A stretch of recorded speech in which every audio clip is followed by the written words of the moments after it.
Bienvenidos todos, yo soy Mariela Gal, dirijo el programa en español de la Feria del Libro de Miami, del Miami Dade College. Estoy con Bea Urgelles, una de las tres patas del programa en español. Le mandamos un beso a Inés, que no está hoy físicamente con nosotros. Los recibimos hoy muy contentos para la presentación del Contrabando Ejemplar, la más reciente novela de Pablo Moret, ganadora del Premio RAL de 2025. Pablo es autor de una sólida obra que abarca tanto el ensayo como la ficción. Esta tarde lo acompaña Gabriel Goldberg, escritor y abogado, nacido también en Buenos Aires, autor de la novela La Mala Sangre y de numerosos cuentos y crónicas. Gabriel vive en Miami. Agradecemos mucho a Busan Books siempre por recibirnos en esta casa que es prácticamente nuestra. Y muchas gracias a Spanish Publishers y a la editorial Grama por toda la colaboración. Primero ellos van a conversar y luego abrimos para preguntas y respuestas. Muchas gracias. Apaguen porfa los teléfonos. Adelante. Bueno, vamos a esperar que se sienten.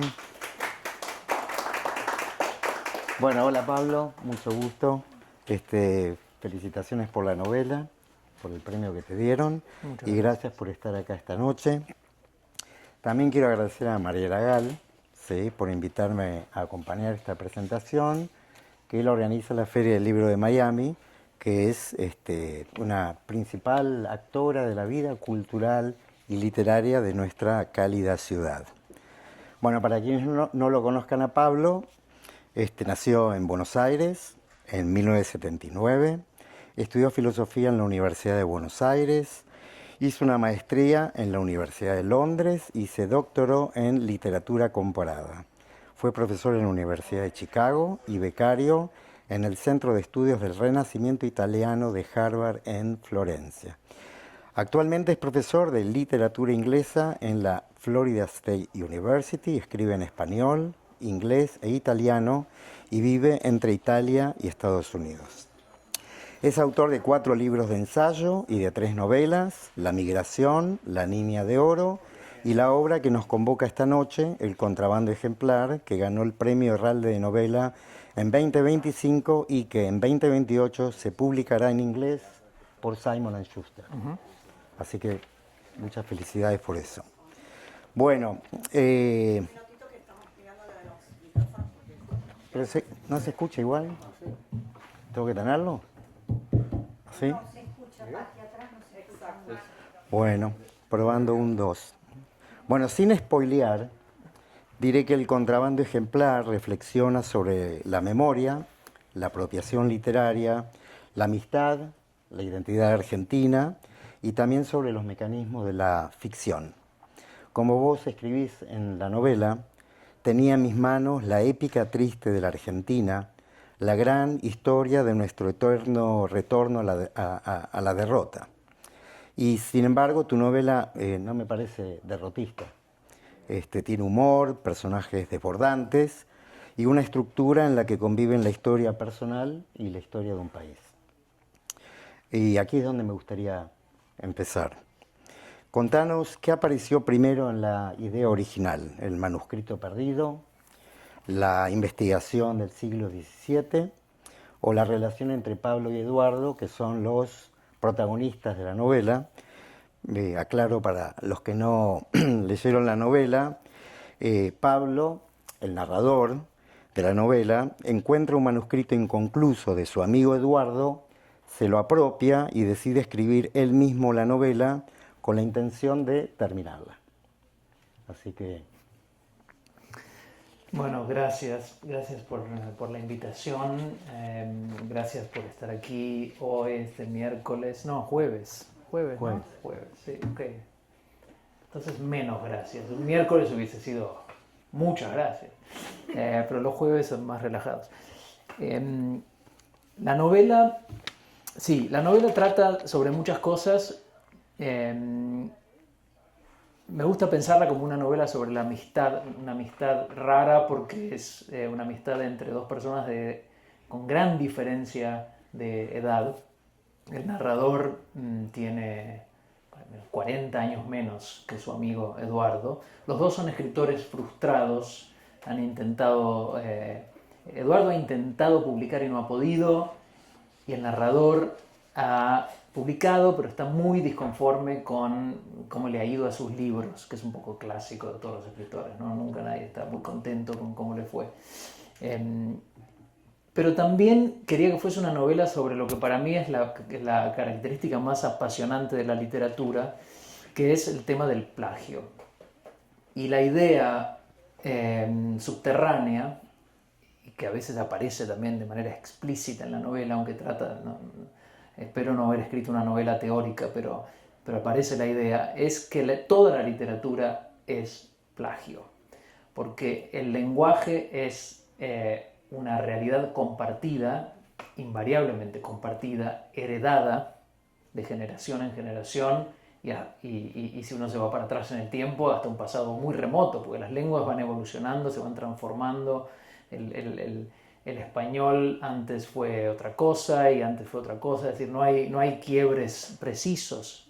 Entonces, esa tradición lingüística que se fue transformando a lo largo de miles y miles de años, en los que el Homo sapiens habla y modula y cuenta historias, no puede más que ser un préstamo constante. Es decir, estamos siempre repitiendo cosas que leímos. A veces nos damos cuenta, otras veces no nos damos cuenta. Esto se llama paramnesia, cuando uno cuenta una historia sin darse cuenta de que la escuchó de otra persona, no sé, hace 5 o 10 años. Y cree que es una historia propia, pero es de otra persona. Este fenómeno se llama paramnesia, es una falsa memoria. La literatura, de alguna manera, es un acto de paramnesia generacional, sistemático, que se repite una y otra vez. Nace ahí la novela, nace en esta idea de la escritura como constante repetición de otras cosas. Ahora, vuelvo a decir, parece muy teórico esto, pero al menos en mi experiencia como escritor, empiezan a aparecer imágenes, empiezan a aparecer ideas, temas, personajes, y es un proceso muy lento. Esta es una novela que por ahí empecé a pensar hace más de 20 años, y muy de a poco se fue gestando y fueron apareciendo elementos importantes como el monstruo. Hay un monstruo que es fundamental porque es una de las explicaciones de qué es lo que está mal en Argentina, qué es lo que pasó en Argentina. Hubo un nacimiento monstruoso, es toda una maldición. El monstruo por un lado, el plagio por el otro, la amistad por el otro, y el último elemento importante en este cuadrilátero diría que es el siglo XVII. La novela transcurre en gran parte en el siglo XVII, si bien no es una novela histórica. Y esto parte de una fascinación personal con el siglo XVII. Siempre me interesó y me llamó mucho la atención este siglo. Lo estudié mucho en Europa. En Buenos Aires es un misterio el siglo XVII. No queda prácticamente nada de evidencia material de la Buenos Aires del siglo XVII. La ciudad fue fundada 2 veces. En 1536 por primera vez, en 1541 se desfunda, o se funde. Primero se funda y después se funde, porque era muy peligrosa, bueno, no era viable. En fin, se van al Paraguay, los pocos habitantes de Buenos Aires. Y en 1580 se vuelve a fundar. Dicen, ok, intentemos de nuevo y sale mejor, un poco mejor. Pero desde 1580 hasta 1810, que es la Revolución de Mayo, la independencia, el inicio de la independencia de España, ahí ¿cuánto? A ver, no soy muy bueno en matemáticas, no sé si alguien tiene el chat GPT abierto. De 1580 a 1810 hay... ¿Aleco? 130 años. 230 años. 230 años de historia de esta ciudad, de los que no sabemos prácticamente nada. Sí, cuando se convierte en capital del virreinato, cuando se crea el virreinato del Río de la Plata en 1776, empezamos a saber más, y hay edificios ya en Buenos Aires, la Manzana de las Luces, en San Telmo, hay edificios ya del siglo XVIII tardío. Del siglo XVII no hay nada, y la ciudad existía. 100 años, 150 años de esta ciudad que existía, comerciaba, había vida, había casas, había gente, y no sabemos nada. En el colegio no aprendemos nada. Hay muy poco escrito realmente, hay historiadores que se han ocupado del tema, pero es poco. Entonces, bueno, este es el otro punto. Entonces, entre estos 4 puntos de interés se fue armando poco a poco la novela. Perdón, una respuesta muy larga. Sí, ni siquiera existía el virreinato todavía. No, era el virreinato del claro, Perú. era virreinato del Perú. Buenos Aires fue virreinato del Perú hasta 1776. Y este es el gran problema. El libro se llama El contrabando ejemplar porque cuando se funda Buenos Aires, en esta segunda fundación, inmediatamente el virrey, que estaba en Lima, se da cuenta de que Buenos Aires es un puerto muy bueno, por lo tanto es un puerto peligroso, porque le puede hacer competencia al puerto del Callao, que es el puerto de Lima, sigue siendo. Entonces hace lobby con el rey para que se cierre el puerto de Buenos Aires. El puerto de Buenos Aires, desde fines del siglo XVI hasta la creación del virreinato del Río de la Plata, o sea, más de 200 años, no puede comerciar. Tiene 1 o 2 navíos, se llaman navíos de registro, permitidos por año y basta. Entonces imagínense, es una ciudad que no tiene muy poca riqueza natural, hay vacas y poco más, no había agricultura casi, más que agricultura casera. Necesita abastecimiento, entonces, y está cerrada al comercio, no puede comerciar. Entonces, ¿qué hace la ciudad? Comercia ilegalmente. Entonces, el contrabando se vuelve la ley, echa la trampa, echa la ley. En este caso, la ciudad se vuelve una ciudad de contrabando, uno de los uno de los puertos de contrabando más grandes del mundo. Pasa de todo por Buenos Aires, de todo, incluyendo esclavos, miles y miles y miles de esclavos que llegan de África, pasando por Brasil, llegan a Buenos Aires y de Buenos Aires se van a pie a Potosí a trabajar en las minas. Todo esto yo no lo aprendí en el colegio, no lo aprendí en la facultad, y me pareció que estaba bueno para que formase parte de una novela. Ya digo, no es una novela histórica, la historia está siempre al servicio de la ficción en esta novela. No me propuse reconstruir el siglo XVII, etc. Pero sí me pareció que era una materia prima muy buena. Sí, Buenos Aires ni siquiera era Buenos Aires, era Trinidad. La Trinidad. Se llamaba la Trinidad. El puerto era Buenos Aires. La Trinidad y el puerto de Santa María, de Buenos Aires. Bueno, con un narrador que se llama igual que vos, es difícil no preguntarse por lo autobiográfico. Y la pregunta es si ponerle tu nombre al protagonista te dio más libertad a la hora de crear o te impuso más límites. Sí, el protagonista se llama como yo. En general con los nombres de los personajes me pasa que tengo muy poco poder de decisión.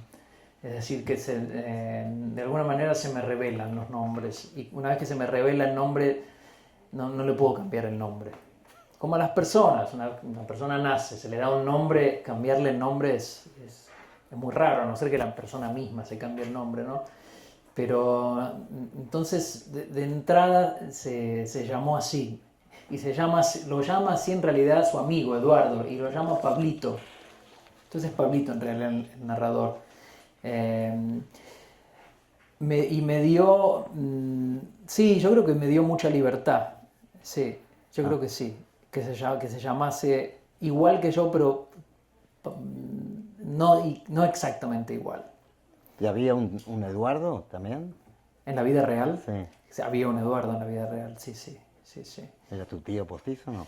No. Ok. La novela propone que la Argentina se construyó sobre lo clandestino, como contabas, lo híbrido, lo que opera fuera de la ley. Y la pregunta que te hago es ¿qué continuidad ves entre aquel contrabando y nuestra manera de hoy en día de lidiar fuera de las normas? Bueno, es una teoría tentadora. Decir, ok, los argentinos somos como somos, generalizando mucho, obviamente, porque tenemos la historia que tenemos. Hay un libro clásico ya. ¿El de Nino? El de Nino, de Carlos Nino, un jurista que se llama Un país al margen de la ley. Trata de explicar un poco la forma mentis, el ethos argentino, la resistencia a la norma constante, a cualquier norma, normas grandes, normas chicas. El cruzar la calle por la mitad, el semáforo en rojo, y todo, ¿no?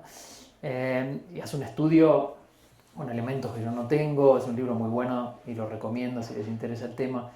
Yo descubrí toda esta cuestión del contrabando y entonces sí, es tentador pensar, ok, durante más de la mitad de nuestra historia, pensando siempre en Buenos Aires más que en Argentina, estuvimos obligados a delinquir para subsistir. Entonces quizás de ahí quedó, pero no me cierra eso. Porque hay otros países que también tienen historias similares y en poco tiempo cambian. Yo creo que en Italia, por ejemplo, paso mucho tiempo en Italia, vivo la mitad del año ahí, hubo una campaña muy, muy, muy agresiva en los años 80 que se llamó Mani Pulite, manos limpias. En Italia no te daban ¿cómo se llama? El recibo en ningún lado, la economía era totalmente en negro y bueno, hubo voluntad política muy fuerte de limpiar la economía lo más posible. Obviamente sigue habiendo economía en negro, pero eso se hace, si un país lo quiere hacer, lo hace y la gente cambia. Tampoco creo que haya un ADN de los países. Uno agarra un noruego y lo trasplanta a la Argentina y a las 2 semanas está coimeando al policía. O sea, no hay ADN honesto y ADN delictivo, es el contexto, ¿no? La teoría no sé si conocen, esto creo que es de la economía, la teoría de la ventana rota, ¿no? Que si uno... El broken window, claro. Si uno está en un barrio lleno de ventanas rotas, dice, bueno, a ver, yo también voy a romper una. Es divertido romper una ventana con una piedra. Si está todo perfecto, no es lo mismo. Entonces, cuando el contexto alrededor es todo muy relajado, no es tan chocante también relajar las costumbres uno. Entonces, no creo que haya un ADN argentino, ni mucho menos, y tampoco estoy convencido de que esta historia explique nuestra historia de hoy, pero también en la novela se juega con eso. Uh-huh. Se juega con la ilusión de poder explicar por qué Argentina es como es. Y hay muchas respuestas y cada uno tiene su respuesta. Yo no tengo una respuesta y tampoco creo que una novela sea un lugar para proponer respuestas. En eso, mejor otros géneros para un jurista, un libro de historia. La novela es un lugar para exponer todo, para que aparezca todo y como mucho, siendo muy optimista, darle a la gente cosas que imaginar, cosas que pensar, ¿no?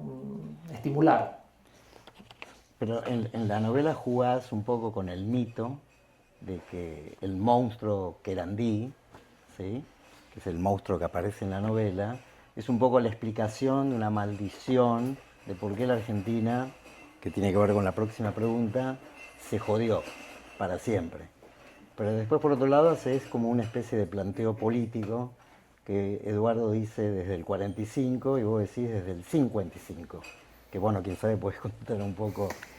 Bueno, lo que pasa es que Eduardo y su amigo Pablo se quieren mucho, tienen una relación de amistad casi familiar, como de tío y sobrino, pero a la vez Eduardo es peronista. Para los que no son argentinos acá, no voy a intentar explicar qué es el peronismo, pero búsquenlo. No, la mejor explicación del peronismo me la dio un amigo. ¿Cómo le explica uno el peronismo a los extranjeros? Y dijo, es muy fácil. Hay que decirle al extranjero, todo lo que te digan del peronismo es verdad. Y ahí lo entendés. ¿Es autoritario? Sí. ¿Es democrático? Sí. ¿Es de izquierda? Sí. ¿Es de derecha? Sí. ¿Es lo peor que le pasó a Argentina? Sí. ¿Es lo mejor que le pasó a Argentina? Sí. Y ahí se entiende. Bueno, entonces uno es peronista y el otro es gorila. En argentino significa antiperonista, furioso. Se llaman gorilas. Y me gustaba esta relación del peronista y el gorila, que se quieren mucho, tienen ideas, sería como hoy, no sé, un demócrata y un republicano en este clima súper recontra Polarizado. caldeado y polarizado, ¿no? O sea, muy polarizado, pero a la vez se quieren mucho. Pueden hablar de estas cosas, se pelean, se gritan, se insultan, pero está siempre ese cariño subyacente que no va a permitir que haya un quiebre definitivo en la relación. Entonces, bueno, cada uno tiene su teoría de cuándo se arruinó el país. Obviamente para uno es cuando se fue, cuando derrocaron al peronismo, y para el otro es cuando apareció el peronismo. Pero hay una explicación a la que te referías al principio, hay una explicación mítica de cuándo se arruinó el país, y tiene que ver con el hecho de que esto es una novela. Entonces es la imaginación literaria quizás la que termina de explicar el tema. Y la explicación mítica tiene que ver con un nacimiento monstruoso, y acá es cuando aparece en escena el siglo XVII. Hay un mito de un niño monstruo, hoy no es políticamente correcto decir monstruo, ¿no? Pero bueno, un niño muy deforme, pero de esos que nacen uno en 1000 millones, no sé, rarísimos, que nace de una mujer querandí, que era la etnia que vivía en la zona de Buenos Aires en el siglo XVI, XVII y hacia atrás, y un español. Entonces es un poco la historia de la Malinche también, la monstruosidad y el fin de un país antes de que nazca, es un país abortado directamente. Tiene que ver con esta mezcla violenta, terrible, de dos culturas que se encuentran en las Américas. Obviamente que esto es al final, bueno, se persigue bastante la idea de este mito en la novela. Se trata de determinar cuándo pasó, dónde pasó, si hay restos, si no hay restos, pero es la explicación que termina satisfaciendo a varios hasta el final, que bueno, no les voy a contar, pero al final se esclarece un poco lo del monstruo. ¿Había algo monstruoso cuando investigaste? No encontré nada monstruoso en Buenos Aires, pues ya te digo, hay muy poco. Uno puede revisar los archivos del Cabildo del siglo XVII y va a encontrar mucho sobre algunas peleas. Había un tema entre ahora se me borraron los nombres. Los beneméritos y los confederados. Eran dos facciones en disputa en Buenos Aires en la primera mitad del siglo XVII. Los beneméritos eran los descendientes de Juan de Garay, el segundo fundador de la ciudad. Eran las familias patricias, digamos, la aristocracia del momento. Todos apellidos que no reconocerían, no tienen nada que ver con los apellidos patricios argentinos de hoy. Y los confederados eran los contrabandistas. En realidad, spoiler alert, eran todos contrabandistas, pero los confederados eran abiertamente contrabandistas y los beneméritos se hacían los buenos, se hacían los que no contrabandeaban. Pero bueno, lo interesante de esta historia es que los confederados, muchos de ellos eran portugueses. Había mucho portugués en esta Buenos Aires. Y cuando digo mucho, tengan presente que, por ejemplo, en 1635, que es cuando transcurre, es el año que me interesa en la novela, 1635, en Buenos Aires había 2.500 habitantes. O sea, era nada, era una toldería. Había muchos portugueses, significa que, no sé, por ahí había 200 portugueses. Y portugués, en el siglo XVII, era sinónimo de judío, porque Portugal, como España, acababan de expulsar, ya hacía más de 100 años, pero habían expulsado en distintas olas a toda la población judía, y muchos portugueses habían llegado primero a Brasil. Primero a Cabo Verde, Cabo Verde, sí. que se hizo famoso. No me hagas pensar en el Mundial. Cabo Verde, sí. Después Brasil. Brasil, en Recife, que era colonia holandesa, se construyó la primera sinagoga en las Américas. Sí. Ahí, como en Holanda, los judíos tenían libertad de culto, en Recife, colonia holandesa, también la tenían, duró poco, siempre se iban escapando, y muchos terminaron en Buenos Aires, donde había una gran ventaja, que es que no había oficina de la Inquisición. En Lima había Inquisición, en México había Inquisición, en Cartagena había Inquisición, en Buenos Aires nunca hubo Inquisición. Algo de lo que por ahí nos podemos enorgullecer los porteños, nunca tuvimos oficina de la Inquisición. Pasaban inquisidores de pronto, pero nunca estuvo asentada, nunca hubo una oficina,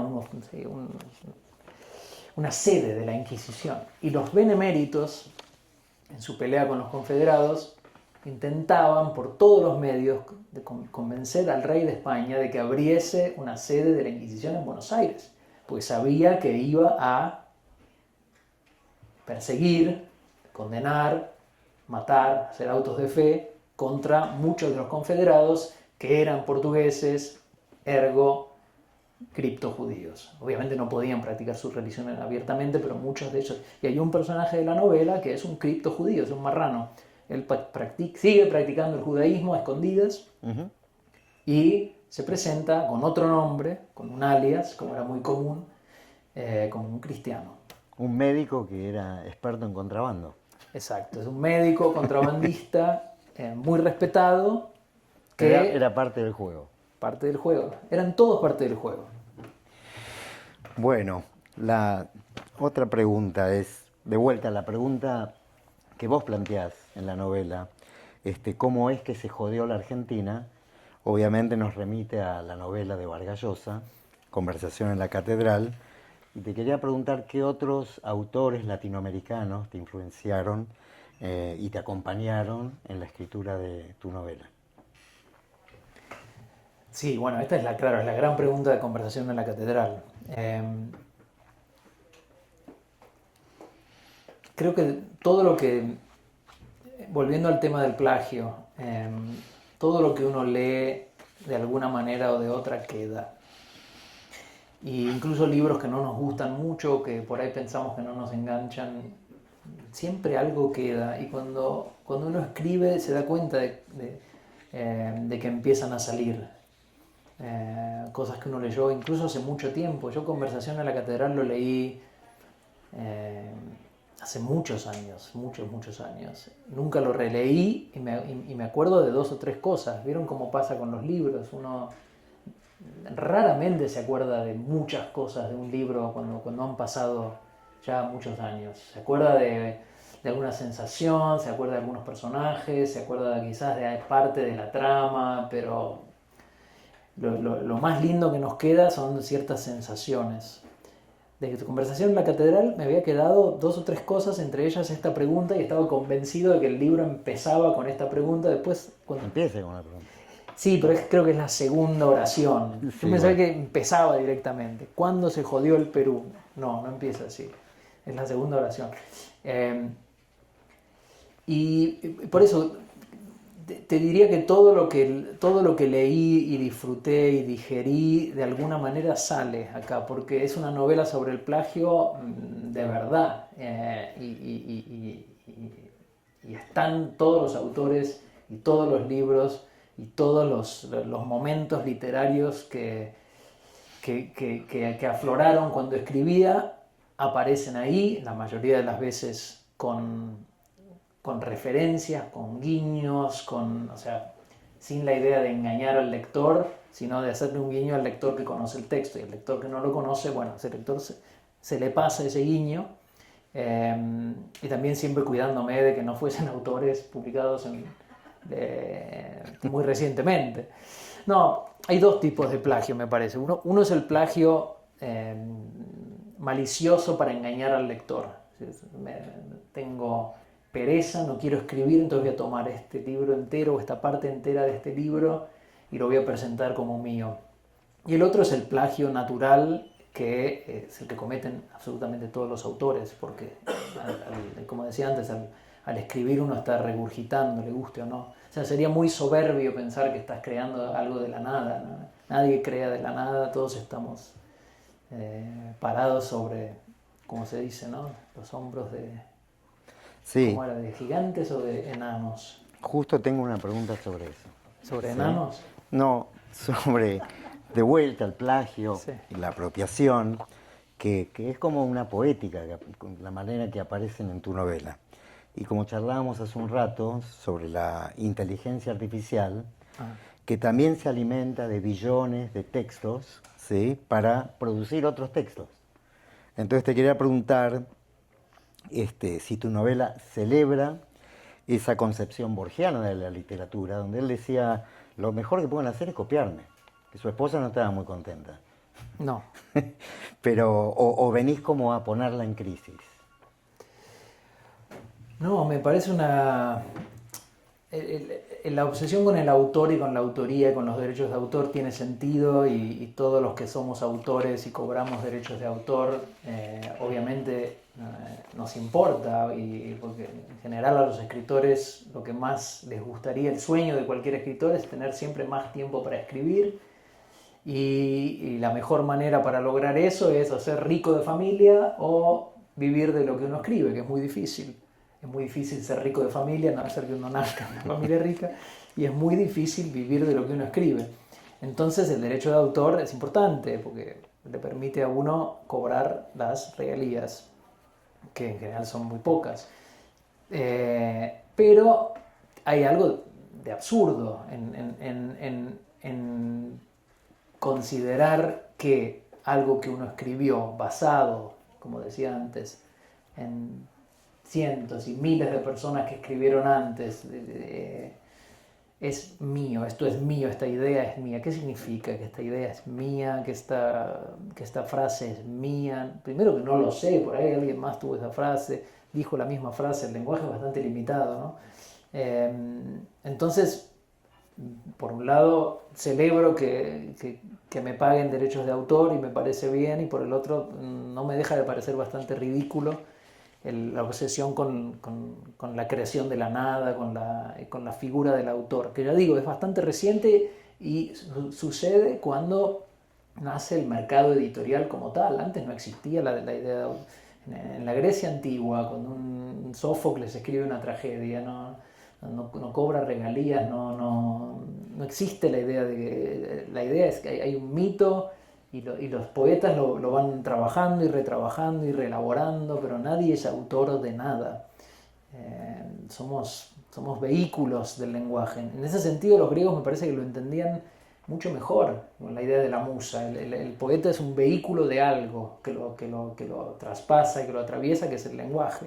Para ellos era algo religioso y venía de los dioses, pero uno podría decir hoy perfectamente que eso que nos atraviesa y que nos traspasa es el lenguaje, y la tradición de miles de años del lenguaje, y cada palabra con la historia de cada palabra. Cuando yo digo estrella, estoy refiriéndome a 1.000 millones de cosas, no solo las cosas que va a pensar el lector cuando lea la palabra estrella, el sentido compartido que tenemos, obviamente, que es lo que permite que nos comuniquemos, pero además todo lo que el lector va a pensar cuando escuche esa palabra, los textos donde la leyó, en fin, eso es compartido. Entonces tratar de clamar posesión sobre eso es un poco absurdo, es como, sí. Ok, pero incluso en tu novela hay una historia que la voy a leer textual, un fragmento, que se cuenta de voz en voz, ¿sí? Si me permiten lo leo.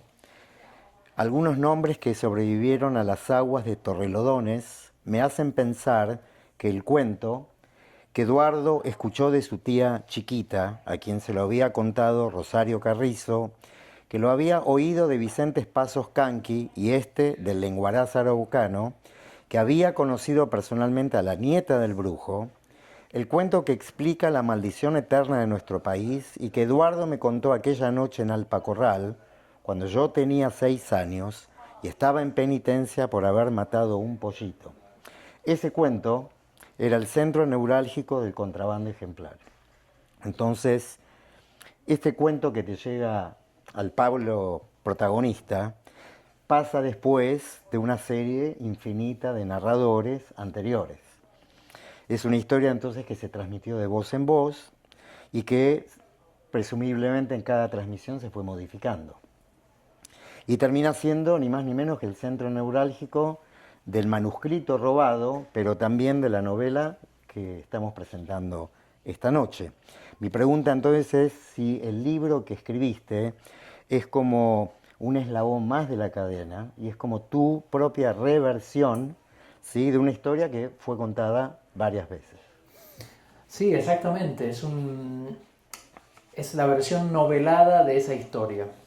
La historia es la historia del monstruo que anticipé antes. Esa es la historia que le cuenta Eduardo Pablo. A Eduardo se la contó su tía. Entonces, la tía es un personaje muy importante de la novela. Es una novela donde todos los personajes son narradores también. Entonces, cada uno juega su rol de personaje y a la vez cuenta su vida, cuenta una historia que le contaron, tiene una gran importancia en la novela el folclore, los cuentos folclóricos. Los cuentos folclóricos, volviendo al tema del autor, no tienen autor, no los inventó nadie y no hay ninguna pretensión ni hay manera de determinar quién compuso Caperucita Roja, por ejemplo. Alguien contó una versión y otra persona por ahí la mejoró y la contó de otra manera y otra la cambió totalmente y así por los siglos y los siglos. Entonces, en la novela se juega también un poco con esa idea y obviamente la novela está impresa, es un libro, existe de otra manera que el cuento folclórico, que el cuento popular. Creo que de alguna manera quizás lo más alto a lo que puede llegar un escritor es a lograr que su literatura se transforme en folclore. Pasa muy poco, es muy raro, pero yo pienso en Pinocho. Pinocho, que es una novela que salió en varios números en una revista en la década de 1880 en Italia. Yo en general, cuando doy Pinocho, me gusta incluir Pinocho en la novela, en mis clases de literatura, y la mayoría de mis alumnos, les diría el 99%, no saben quién es el autor de Pinocho, no conocen el nombre del autor. Eso es increíble. Es genial. Y todo el mundo sabe quién es Pinocho, y sabe 2 o 3 cosas de Pinocho, que le crece la nariz y que es de madera y después se vuelve real. Haber logrado eso y haber desaparecido, pues el autor Carlo Collodi desaparece, como devorado por su creación. Eso pasa, no sé, una vez por siglo. Drácula quizás, hoy todavía, yo creo que porque es un autor anglo y no italiano es mucho más conocido, Bram Stoker, que Carlo Collodi, pero quizás dentro de 300 años Drácula se establece como personaje mitológico de alguna manera y se olvida quién escribió la novela, quién lo creó. Bueno, ahí planteás, no sé si en una entrevista o en la novela, que Moby Dick puede ser la gran novela americana, pero que Eduardo se planteaba escribir la gran novela argentina. ¿Crees que algún escritor lo logró? No creo. No creo, porque no creo que haya ninguna novela argentina de la talla de Moby Dick, la verdad. Moby Dick, aparte, más que la mejor novela americana, me parece la mejor novela, punto. Para mí, esa es una opinión, ¿no? Pero sí, y no importa, lo ridículo es, y se ridiculiza esta idea en la novela, en mi novela, la idea de escribir la gran novela de un país, ¿no? El escritor que quiere escribir la gran novela de su país. Primero que es imposible proponérselo y hacerlo. Creo que hay un solo caso en la historia de la literatura de un autor que dice voy a escribir una obra inmortal y lo logra, que es Virgilio. En la Eneida en un momento dice esto se va a leer por los siglos de los siglos, y tenía razón. Pero en la mayoría de los casos no, y uno queda como un payaso, ¿no? Entonces hay un poco de parodia a la idea de la gran novela nacional, y porque los dos personajes realmente quieren escribir esa gran novela nacional y al final se dan cuenta de que es imposible. Es imposible escribir una gran novela nacional deliberadamente, y es imposible hacer lo que quieren hacer porque de manera muy quizás infantil o inocente creen que la gran novela es la novela que explique el porqué la Argentina es como es. Y una de las cosas que en un momento entiende el narrador, si bien oscila entre querer escribir la gran novela y darse cuenta de que es ridículo, entiende que las novelas no explican nada. Las novelas son en sí mismas y se tienen que sostener por sí mismas, no para explicar una cosa exterior a ellas, como un país, un pueblo, una manera de ser. La novela, si no se sostiene por sí sola, entonces no es buena. Pero Pablo y Eduardo pretenden escribir la gran novela. Pretenden escribir la gran novela. ¿Y el verdadero Pablo? No, el verdadero Pablo no, porque sería una novela programática, y no es que no lo haya intentado, digamos, la literatura programática, es decir, proponerse escribir tal cosa, a mí no me sale cuando me propongo escribir tal cosa, porque en la escritura siempre me voy para un lado o para el otro. Pero no descarto que pueda salir, que una persona se proponga escribir una gran novela y no sé qué, y le salga, puede ser, a Virgilio le salió. Quizás tiene más que ver con el hecho, y esto sí es cierto, que estos grandes escritores saben que son grandes escritores, o sea, saben lo suficiente de literatura como para darse cuenta de que lo que están haciendo es extraordinario. Virgilio se da cuenta de que lo que hace es extraordinario. García Márquez, cuando escribe Cien años de soledad, se da cuenta de que ha escrito algo extraordinario. Entonces, se tiene que dar cuenta uno, y si uno está lo suficientemente despierto, también se da cuenta de que, no sé, uno sabe lo que escribió, me parece, en general. No puede estar tan equivocado. Tal vez llegará el momento que te des cuenta que estás escribiendo la gran novela argentina. No, ojalá que no. Me están apurando acá de producción. Alguien del jurado del Premio Herralde dijo que la novela responde a la pregunta sobre qué significa pertenecer a un lugar, a una cultura y a un pasado.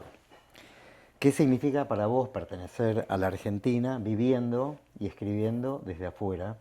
Y ya que está, la pego con otra, que es si vos crees que la distancia aclara la mirada sobre Argentina o fabrica algo imaginario.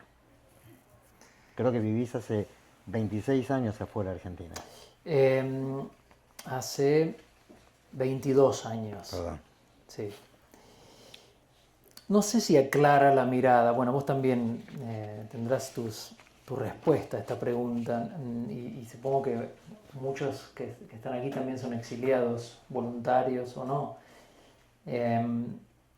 Pero esas cosas se ven de otra manera desde afuera. No sé si mejor o peor, pero sí se ven de otra manera. Yo escribo, mis 3 novelas transcurren en Buenos Aires, no por una decisión de escribir literatura argentina, de escribir literatura porteña, es porque instintivamente es el espacio de mi imaginación literaria, surge instintivamente, y es una Buenos Aires totalmente literaria y totalmente imaginaria. Si bien yo viví ahí, es de alguna manera mi ciudad, pero no quisiera decir que aclara ver las cosas de lejos, pero sí te da otra perspectiva. Y estoy seguro de que si nunca me hubiese ido, escribiría cosas totalmente distintas a las que escribo. Eso sin duda. Pero ¿no te pasa que también se convierte en imaginario? Porque yo no viví en Buenos Aires con la tarjeta SUBE, que es para Claro, viajar. Y no Claro. puedo escribir sobre eso, porque no tengo idea de cómo funciona. claro. Sí, pasa eso, pasa también, y vuelvo a apelar a la experiencia del público, que seguramente la tiene.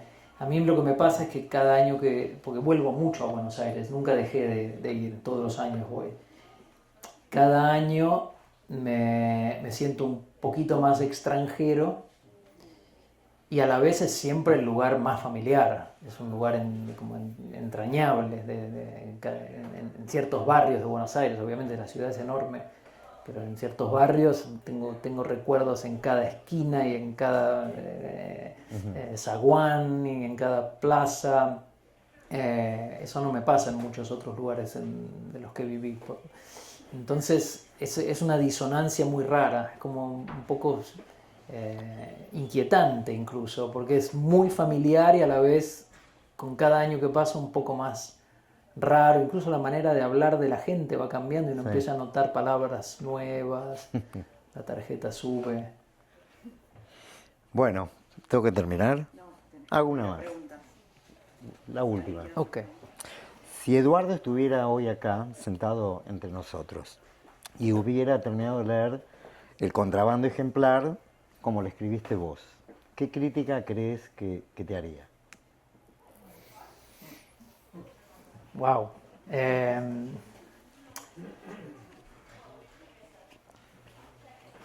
Creo que quiero creer. ¿Se enojaría? Nunca lo sabré, no se enojaría. Quiero creer que se emocionaría. Porque mucha gente cercana a él, que lo conocía muy bien, lo vio muy bien reflejado en la novela. Tendría críticas sin duda que tendría críticas. ¿Alguna? Yo creo que tendría críticas historiográficas, porque era historiador. O sea, también le gustaban los ensayos. Sí, yo creo que encontraría problemas históricos en la novela. Que está bien, que seguramente los tiene, porque como decía antes, la historia fue siempre una herramienta para la ficción. No, en ningún momento me interesó recrear o escribir una novela histórica. Bueno, yo me quedaría, tengo una resma todavía, pero vamos a abrir el micrófono para que el público también charle con vos.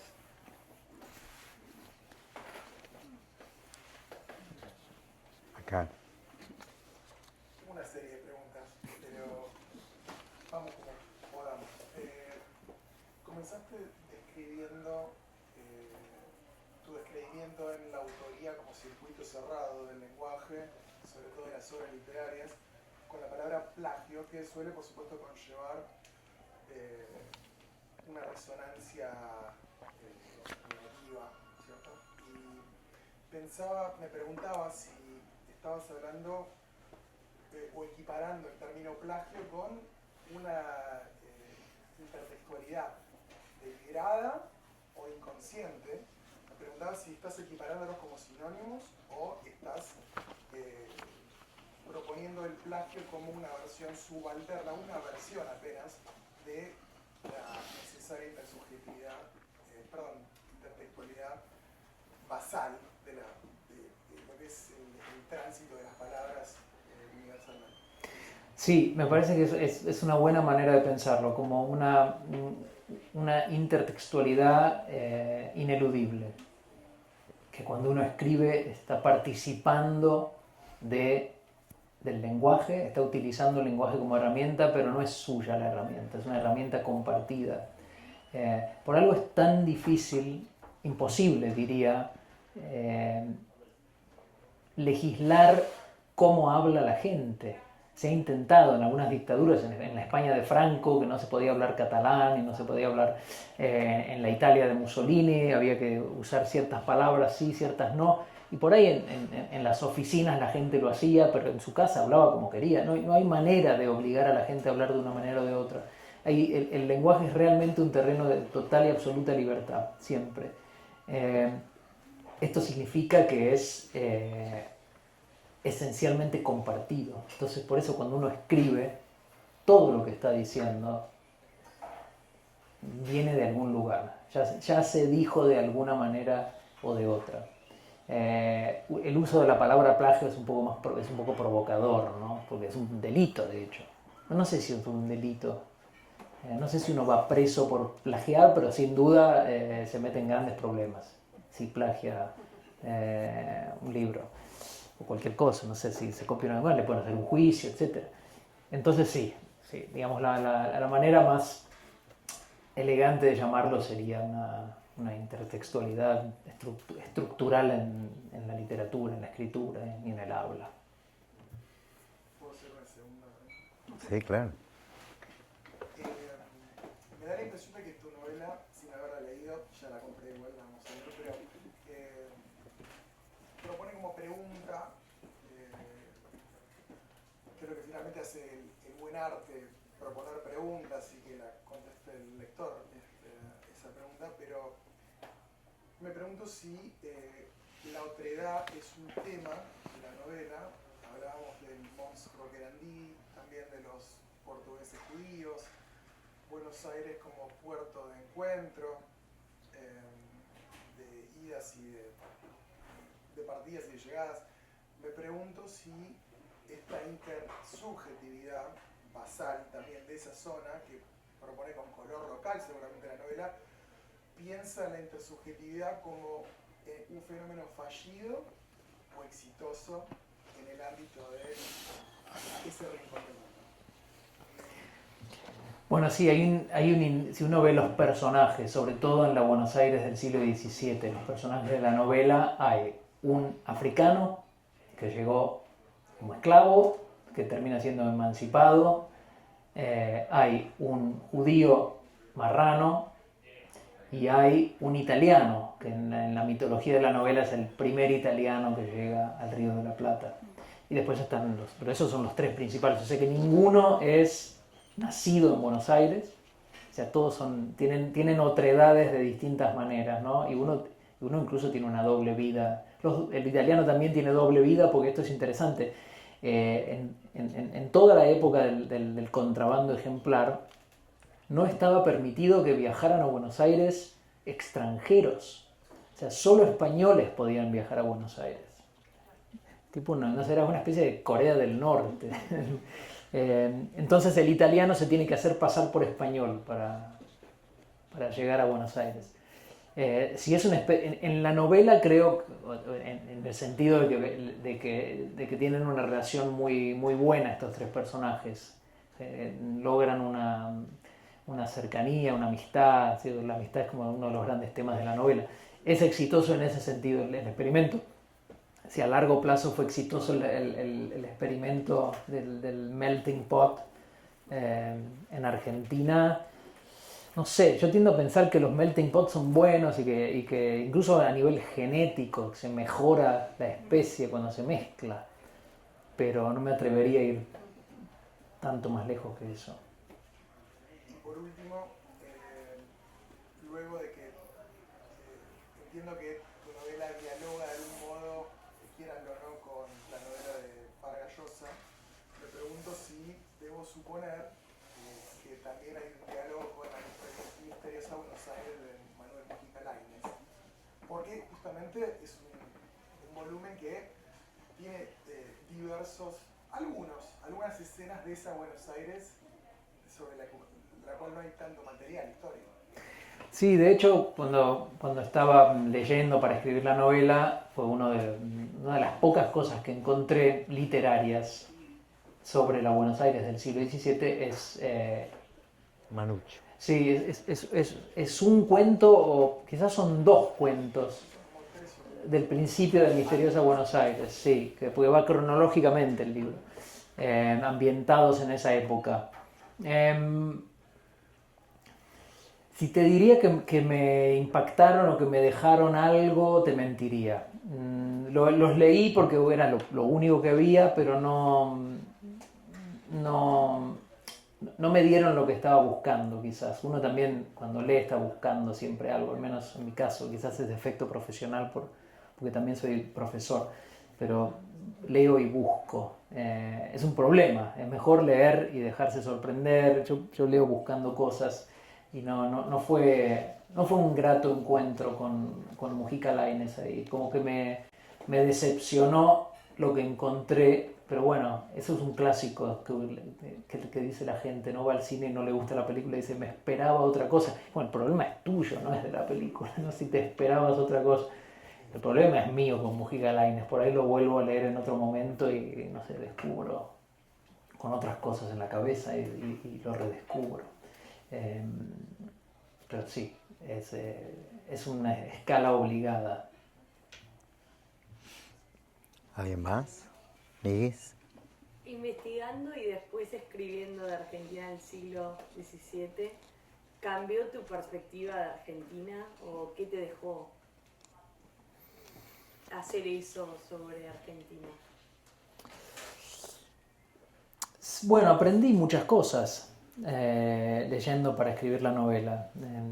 Leí de manera muy ecléctica y como decía antes, del siglo XVII hay poco, pero lo poco que encontré lo leí y me interesó muchísimo la historia de los judíos en el Río de la Plata, no sabía nada, que va tan atrás en el tiempo, toda la cuestión de la Inquisición en esta Buenos Aires, bueno, que nunca hubo. El tema del contrabando. O sea, me encantó aprender la historia de la ciudad en ese siglo que me interesa tanto. El siglo XVIII me interesa menos y el XIX menos todavía. Quizás eso también son intereses personales, porque me parece que el mundo ya es básicamente nuestro mundo. Se parece tanto al mundo nuestro que me interesa un poco menos.